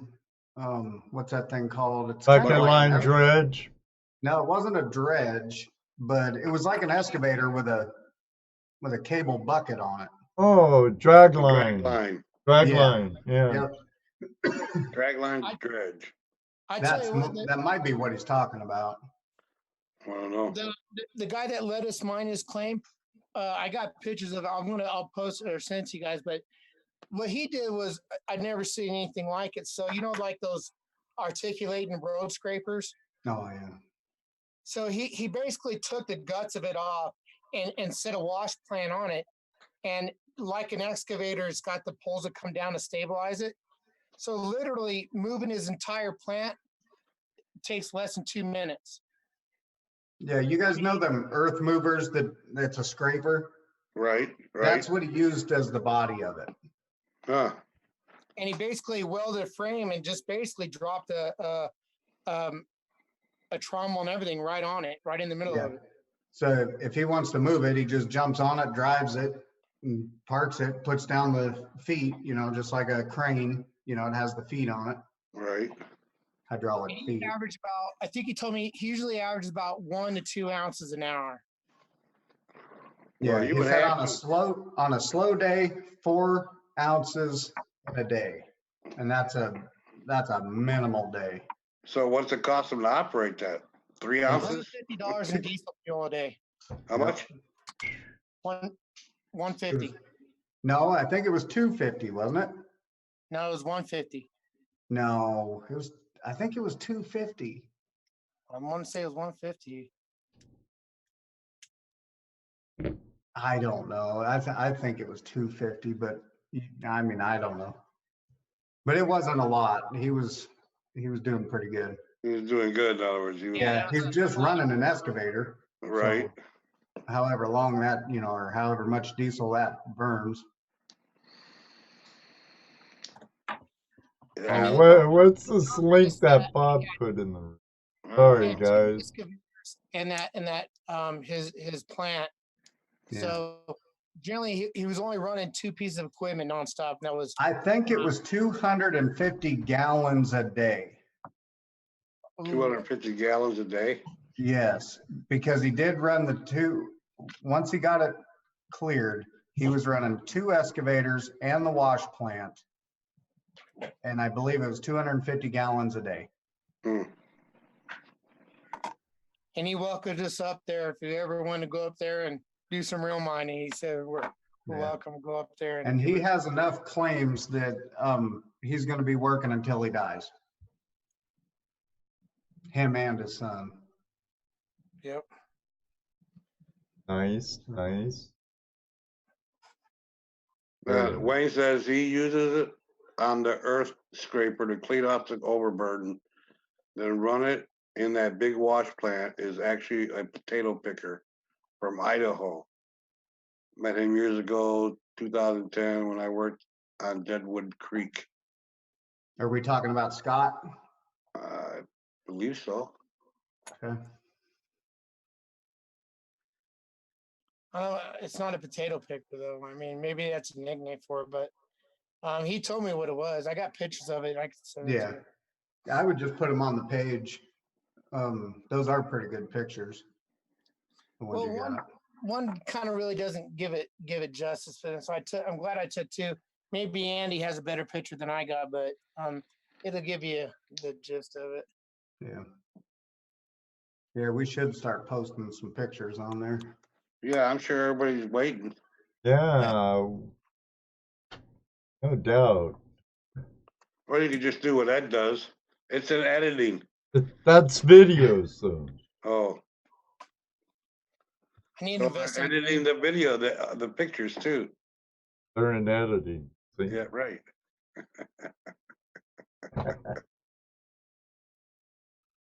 You bet. You betcha, brother. So all in all, you had a interesting adventure. You found a little gold. You're not saying how much. The trip I was can't worth blame them. the experience. No one got killed Yet, yet. my bad. You learned some hard, valuable lessons. What not to do, what to do, I'm a sure better way to do it. Right. it's always good to learn those. And that's really what it's about. I mean, I don't know. You guys have been doing it for a while. I mean, if you think about the first time you even got started into it, I think it kind of happens with everybody. It's exciting. You know what I mean? It's like, holy crap. You put forth all this work and effort, and it pays off. You could see it. It's tangible. It's in your hand. You're like, this is worth money. This is gold. This is what I was working for. Is it as much as I was hoping for? No, but Hey, it's yours. You worked for it. You earned it. It's Mhm. brand new. It's Right. not like you worked for somebody else and they gave you a little bit of their profit. Everything you got, you earned yourself. Well, I can tell you, I have never seen better gold. I mean, I know I'm new at this, but I've met people that have vials of gold, and Right. and when you look at the pickers that we got and all that, it's like, that's ours. So, Right. We mined that. Right. and that guy Scott, that like we were talking to him, and we was just kind of we kind of get a point where like we're really frustrated. We're like, what are we doing wrong? And so you start kind of reaching out, kind of asking like, well, anyway, he pulls just to kind of give us a Yeah. little boost. He opens up his truck, and right there in his middle console, he pulls out this bag, and I got a picture of it. He just dumps a handful of nuggets, and I'm Don't you like, hate that? so you just got that in your console, huh? That's awesome. He dropped them out on the hood of his truck, and we're like, oh my god, like I don't know how many ounces were there, And that was just the nuggets he's found since the beginning of this season. Yeah, I've met guys. Ron's one of them. He don't care about the little dust that we look for. He's only interested in pickers and bigger. Other than that, you don't even want to mess with it. So yeah, there are people like that. I mean, we all we all have our goals, and we all know we got to put the work in to reach our goals. Well, maybe one day I'll have me a lucky nugget to carry around, Yeah, me too. One day. One day. Maybe this I'm week. still looking. Hey, I'm still dreaming the dream. I'm gonna find that softball sized nugget. I'm going to South Pass, and I'm gonna this wear it weekend. around my neck. And my brother's best friend, he's got an old abandoned like gold mine, and he still pulls nuggets out of it. I wouldn't doubt it. So he said I some can of those, come and hit up his claim anytime I want. some of those old mines were shut down because they ran out of gold. They were shut down because of in the 30s because or 40s because of the war. Yeah, they non-essential mineral, and Right. so they shut down all mines and Right. did And that gold stuff. And, They were producing gold, and the people that were running just never came back or did something else or never made it back. Never made it back. right. Right. So there was some of those mines out there still holding gold. Well, there's still gold out there. It's my job to find it all, and I might even let you guys look at it. Well, I might like to keep it. Well, it's my gold. It's already my gold. I already claimed it. Yeah. Well, and there's something that nobody's touched on with some of these scams that you can run into. Some of these guys will get you in there just to have you clear their overburden for them.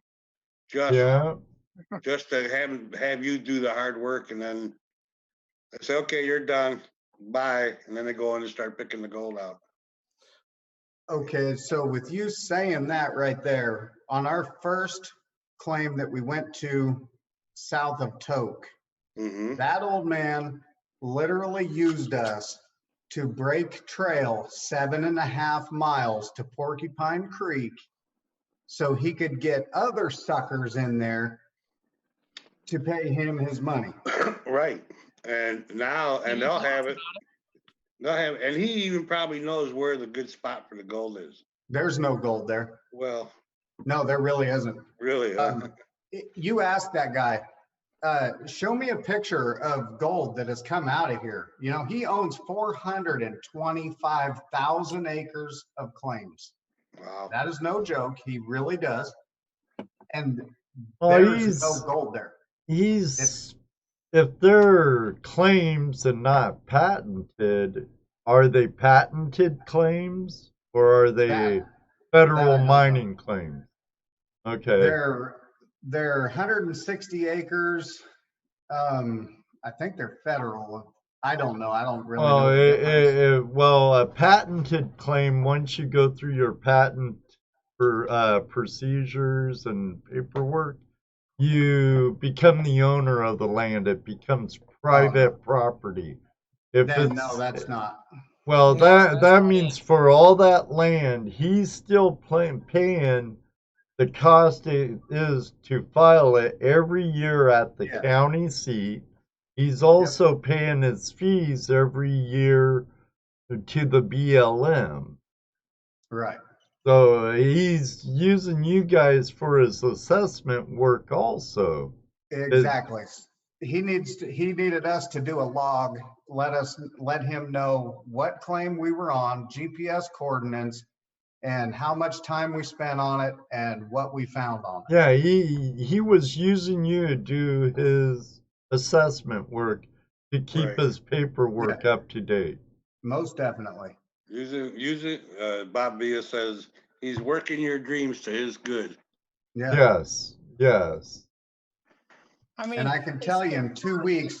Thing, you know what I mean? He let us know what he was doing, which is quite different than our other claim owner, Ron. Yeah. Right. Two different monsters. You know what I mean? But still did what I said they was doing. He was having you guys do the hard work to get down. Because now, like you said, now he can get other people to pay him money to go down there and not find any gold. I'm pretty sure he's not going to tell the next victim, oh yeah, there's no gold there. He's not going to tell him that. He's going to be like, no, he's going to be like, I need you guys. He's going to give them the same spill as they gave us. Yeah. You know what I mean? So, like you said, he's probably looking for it. The best way to do it is just get on the ground yourself, find your dang boundaries, lay foot yourself and do it that way. Right. Not on anyone else. That's like it. Why now there's a lot of kind of, there's a lot of secretive information that kind of, like the touchy subject, like how much gold did you get? You know what I mean? The fact that like on like a lot of these shows, I seriously doubt they actually give their real numbers, to be honest with you. They don't. No. You know what I mean? So it's like, or it's like that sweet fishing spot. Hey man, where'd you get that fish? And you give them a broad general direction. You just kind of go down that dirt road there, go down a good ways and you'll see a tree, Right. Right. Well, it's kind of like us. When we started this, we didn't have a problem disclosing how much gold we got or any of that stuff. After we've done it and we put the work in and we did it, that is going to stay between the three of us. Right. That's kind of like me saying how much money I make an hour. So. Yeah, none your business. Yeah. The amount of gold that we got, we're not sitting here crying. But we're not jumping up and going out and buying a $500,000 coach or something, Right. I carry about $400-600 with me. That it's not a nugget, but it's my little lucky stash there, Right. And that's my Alaskan gold. So I think I want to start doing is is every state that I go to, I'm just going to kind of like label it which state, if anything, like get a little bit of Indiana, maybe, Nevada, California, just, kind of collect it and just get a little bit of gold from every state, A little suitcase to put him in, or a little treasure chest. And Wyoming Gold Metal Detecting Adventures was asking, who are you talking about on Porcupine Creek? Mac Turney. There you go, buddy. Mac Turney, the crook. He's just trying to get by like anyone else. I mean, Yeah. if you see No, the way he was living, it was nothing short of a shanty. you can't say he's a Okay, crook, so he's more like he's a not like Ron was. right. He's a Ron is a different crook. animal. Ron is a crook. Mac Turney is an old man. He's 75 years old, and he is trying to make it. Okay. And He's working smart by getting you to work. right. He has 425,000 acres, and he has Porcupine Creek that runs through there. So he's using all of that to his advantage to get people new or that just don't know better to Right. come up and pay him $100 a week or whatever to go up and pan. Well, If you what find he something offered us- great. he offered us 1 week of free, and then, so it's really up to you on how, and we went full throttle for that week. And then after that week, it was like $100 after, and, I was like, And you had to give him, what was it, 15% or something? yeah, Plus $100 a week. Yeah, it was $100 a week, and he wanted percentage. yeah. Too bad there wasn't any gold and it was. Yeah. But Yeah. But if he can get another crew or a couple to come in there, pay him money to come in for a week and look for gold, at some point he's gonna find somebody coming in there and actually finding gold for him, and then he's gonna kick him out. Okay, your week's up. Bye. I'm done. I did have something unfortunate happen to me up there too, by the way. It's kind of embarrassing, but I lost my drone. Oh, yeah. Oh man. Yeah, so I tested it at the camp, and I got one video of it, and it's like everything was good to go, right? And then we we drive the long drive out there, and I don't know if you ever operated a drone, but everything was good. I launched it, and then it said disconnected, and it just kept climbing, and then it decided to head east, like it knew where it was going, and all I could do was just Sayonara. be gone. I contacted the company, and they were like, "Wow, that sucks for you." What kind of We're willing to sell you a newer model. I'm like, what kind of drone is it? it was a DJI Phantom 3, Oh, but okay. $600 down the drain. How much were they Right. supposed to come back home? How about when they disconnected, they were supposed to just Well, land? Okay, so when you're connected, so there's like a sequence, right? You start up the drone, you start up your remote, and then Right. you rely on your smartphone, right? And on that app, literally, so all I'm looking at is just the camera with it, right? And there's a swipe to launch it, and then emergency swipe to return home. And as I launched it, it got about 100 feet up, not far, for a drone anyway. All right. And it said disconnected. And what I think what happened was the trees were actually in a really dense kind of thick area. I think maybe the trees kind of interfered with my signal. And because on the Phantom 3, I only have 1 antenna. All of them now they come with 2, And I didn't realize I didn't have my booster signal on there, and it just climbed and took off, man. It just sucks. Oh. Yeah. And Bill, nobody will ever find that drone. Well, here, breaking news. Scientists find a drone on Mars. SD card footage shows evidence of flowing water and traces of gold. Oh, Well, Bill. Bill. in 1,000 years from now, they're going to be like, "What is this?" You know what I mean? Yeah. A relic. I remember those. We teleport now, you know. Huh. Yeah. Ray said they found gold. Right. But it was an experience for him. Yeah. I'd do it again, Yeah. That's cool. you know. But like, I would definitely do some things differently, you know, like avoid Ron Simkus. That'd be the first. If I And was that to go there, Ron you know, and I got Simskis, he's the one up on Deadwood, right? now he was on so we was a bottom dollar. Yeah, Is that bottom dollar in Portage. bottom dollar portage. And over in Petersville, he's got a couple creeks over there. Just anybody that has a pen and paper, write down Ron Simkus, Simkus Mining, anything like that, and just avoid him. Because Avoid I'm him telling like you, the you will be plague. screwed.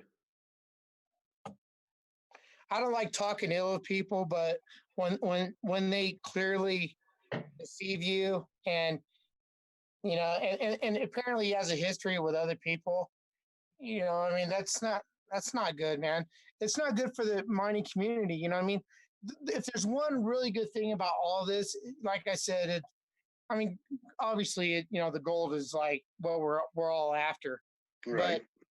but the community talk, you know, just with you guys and the people we met along the way. I mean, and the groups that we're a part of, and the people who are part of our group. I mean, there's this whole community that evolves around it, and there's a lot of people, and I guarantee you that there's hell. I was talking to Carlos Menor, and he said that he had heard his name and it wasn't good. Mhm. Yeah, I also heard that it goes by a few different names. Yeah, Yeah, well, probably. Oh, yeah. You know, unfortunately, in the mining lifestyle and the mining world, Jason, there's World in always been general. shysters. There's always been miners mining or guys mining the miners, um, being merchants or whatever. Um, and there's always those downright snake belly types, you know. yeah. So Uh, I mean, you feel obligated to let everyone else know, because I mean, I've always kind of believed, you know, you when you find a good person, a trustworthy friend or coworker, or whatever, you know, you want to keep them close and protect them. You know what I mean? And from the evils out there, you know, because who knows, they'll return that favor eventually too. Mm-hmm. yeah. It's true. And, you know, there's also one thing, Jason. It's going to come, everything makes a full circle. Oh yeah. You know, one day, all of this will pile up on any of those I think types. it's catching up to them now while you're bullshitting. Oh, you know, and AK Well, is, the word's been getting out there for the last couple of weeks now. Since, like I said, other people have been talking about it on Facebook and other prospecting groups that I've seen. when it Yeah. comes to claims and double crossing and stuff, it can become the wild, wild west pretty quick, you know. Mhm. So, Where's this Wyoming Gold's metal detecting adventures? Where does he live? Who was not that? in Wyoming. I forget where he lives. I mean, there's like only a few thousand people in the whole state of Wyoming. Maybe I know him. Yeah, I hear you. Well, he found a nugget in Wyoming. If He's I in San remember the Diego. story right. That's But it right. lives in San Diego, California, San Diego. Oh, Sorry. there. Well, hopefully I'll find one this weekend. You never know. You never know. Got to get out there and look for it, though. Found my first aha picker where Jesse and I is going this weekend. Oh, cool. It'll be my first time there. He used to live in Casper for a spell, Jason, but I'm sure you just read that. Yep. That'll be my first time down to Bill's or Wilson's or whatever it's called now. Yeah, it's Wilson's, Lee's. The dump. No, actually, the dump's below one of the Wilsons, right, Dana? Yeah, Okay, we're not going to the dump. no, Okay, cool. barren wasteland. Yeah. I have videos on YouTube that I've actually took down at that place. Looks like a bomb went off back there, man. That's back in the day. People went up into the banks. They took backhoes and dug holes in the middle of the creek as deep as they could dig them.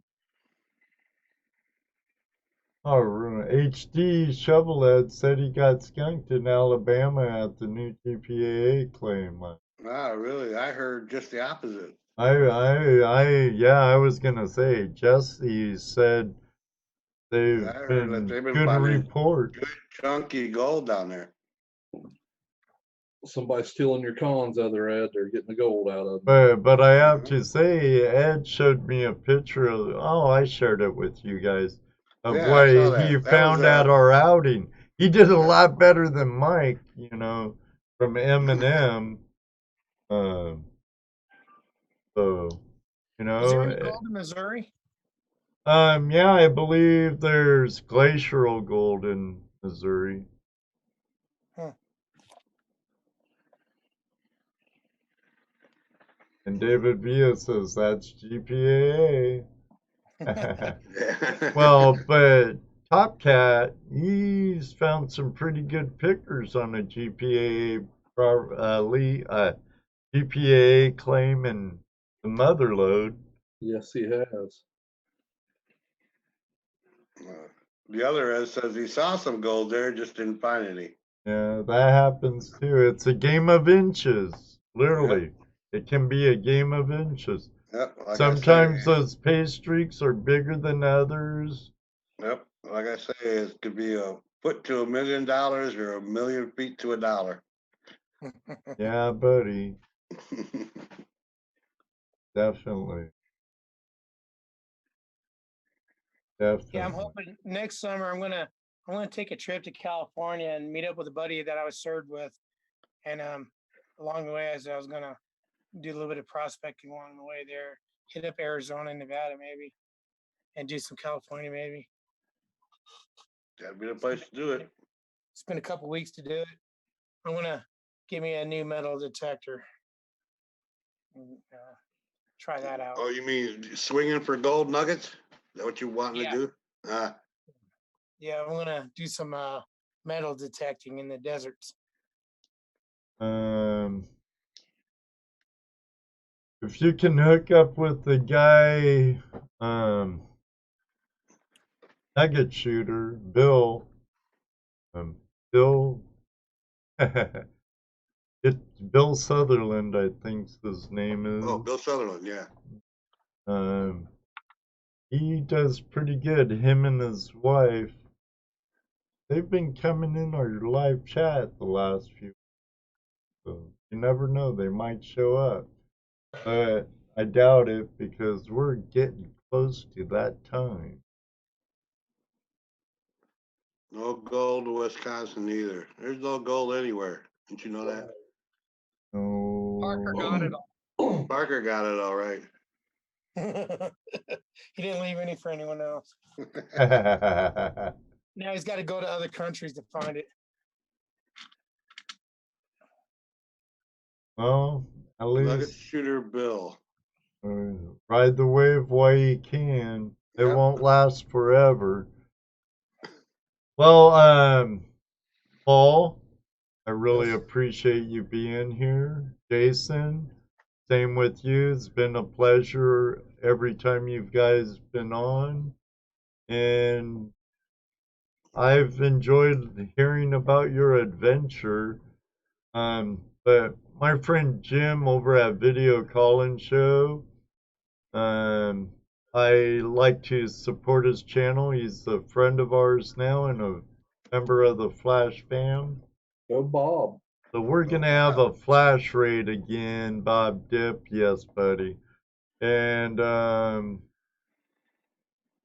Paul, hopefully I'll see you before too long on the stream. And Jason, one day too. I hope to meet you on the river, buddy. Yes, sir. I think I might deflate Booty Judy and send her to you guys. Send it to Jesse. Make sure you autograph her though. Yeah, Got definitely. You gotta autograph it. And we'll hang her out in Ed's shed. I'll make it look like a tattoo. There you go. Yeah. So what's your guys' schedule like on outings and stuff? Where are you gonna be? We'll be at Gold Rush Days during Labor Day weekend, and we're gonna be talking soon about a fall outing for flashing your pan. Right? Yep. And not sure what else. I wouldn't mind making it to another Indiana chapter meeting. See Thomas and Jeffrey and you and a few others, Luke Duke and stuff. It's hard telling. Yeah, this weekend we're doing a metal detecting one. Right. Yeah, I have a company picnic I'm stuck going to, or I'd probably be going where Jesse and Dano's going. Oh, Yeah, okay. we're going Southern Ohio. Well, But let's get together sometime. Yeah, absolutely. definitely. I'll bring my dredge and you guys can run it. Hey, I'm game. You run the dredge and make them clean cons. I'll bring my regulator. I'll bring my. Bob wants to know we're coming to Maine too. Bob wants us coming. Oh, I'd love to get back Now, up to I New would like to England. do a Maine trip. Oh, I'm game. I'm game. Thomas says, "Come on down." I'm gonna sell my house. My wife don't know. I'm gonna sell my house and everything. I'm gonna buy me like a 10-foot dredge. I'm gonna fly up to Nome and I'm just gonna never come home again. Oh, the other Ed said he might be at the detective event this Saturday. In Oh, Indiana. cool. Oh, yeah? Yeah, he's a cool guy. Oh yeah, HD Shovel Ed. He's a really cool guy. Him and his wife Judy. No, have him look me up when he gets there. Yeah. You hear that? I think he heard you. Hear that, Oh. Ed? Excellent. Well, It wasn't the trip that they were hoping for, Ray. It wasn't a total bust either, but it did suck somewhat. Well, yeah, they were dredging. They were dreadfully. Where's our buddy Dan Zoller at? I didn't see him. Yeah, I didn't see him either. He sucks. yeah. Hey, SJ, how you doing? Another San Diegoer in county in the house. Thanks for coming, but better late than never. We're about wrapping her up and heading over to video calling show. Mr. Lodak put a link in the chat room. And I have to go to the little boys' room. So I need to cut I need to cut it really short. So until then, maybe one day too, we'll all meet you in the river or on the river or whatever. Oh, geez, I said it backwards, guys. Yeah, you kind of threw me out there, so forget it. Good night, everybody. All right, see ya. Yeah, hope you all have flash in your Glad pan. to see you guys again. Hopefully, we'll see you for real soon. No doubt, Paul, Jason, Dano, Jesse, always great co-hosts, the best. And all our great. That's Yeah. right, all of you out there, the Flash fam, you're the greatest. You're awesome. Good night, Thomas. Good night, Thomas. Christy, Tin Cup. Good night, everybody. Good night, everybody.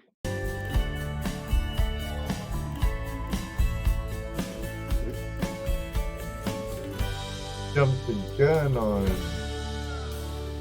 Bob, I paid $5 for this ending. Did you give a super chat, Bob? Yeah, Yeah, you he get $5. did. Oh, wow. There it is right there. told him, Thank way to you go, very Bob. much. Hey, I said, "Thank you, for Bob." you, my friend, may you always have a flash in your pan. You know what he's gonna say next. That's right. Maybe one day, too, we'll meet you on the river. Thanks, Bob. Good night, y'all.